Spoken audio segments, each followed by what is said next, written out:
First Alert Weather on NBC 10 Boston. Boston's most accurate forecast. So if that drawing is at 11, at 11:06, we all win something, right? Well, maybe not money. I don't know. Maybe you can make it rain with literal rain instead of a cash or dollar bill. You know, here's what I think about spring. I'm going to get spring tonight. Yep. I hope there's a 14-day return policy because I think I'm going to want to give it back. I know. At least the next 7 days. It's typical spring, of course, here in New England, where you can't put away the winter coats just yet. I know everyone started to take the snow stakes out of the ground. Glenn, did you put your snowblower away? I hope not, because it's in the recesses of the shed. I'm just kidding. I don't think you'll need it in southern New England, but some of us in northern New England will as this next weekend storm gets going. And I'm jumping ahead to the weekend because I think this will be a much bigger storm than the rain chances that we'll see tomorrow evening and tomorrow night. Multiple rounds of rainfall on the way. Tricky travel for everyone Saturday afternoon, and gusty winds are also likely too, 25 to 35 miles an hour across central Mass, and then more breezier at the coast too, with gusty winds 40 to 50 miles an hour. Snow is likely with elevation and also with latitude as well. The farther north you go into the Green and the White Mountains, a lot of the ski resorts that were maybe thinking, hey, is this a winter's last gasp?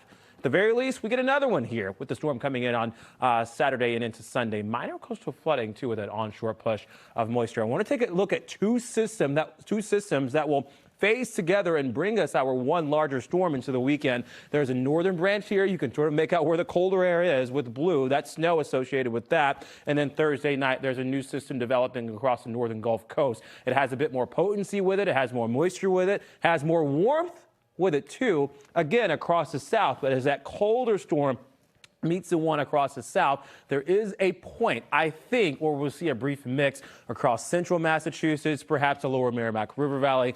It's all brief, though, because colder air comes rushing in, and that will also signal the drier air filtering in, too, for Sunday as well. So the bigger story for us in southern New England will be the rain. Look at this, 1, 2, maybe even 3 inches of rainfall from Saturday through Sunday.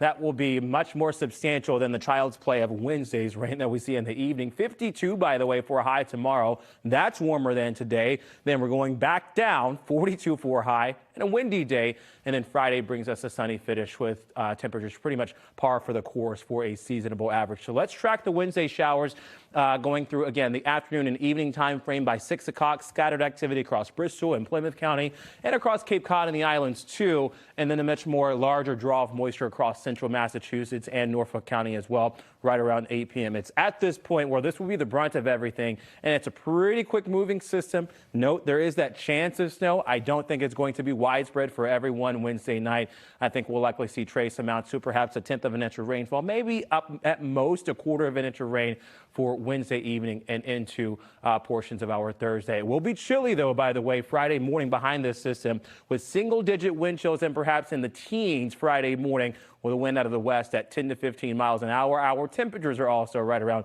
10 to 15 degrees. Here's a 10-day forecast. Sunshine coming down the line Thursday and Friday. Remember that next system, the larger one, is on Saturday and into Sunday. And it seems like, Glenn, for the second half of the 10-day forecast, that is when the warmer air comes back.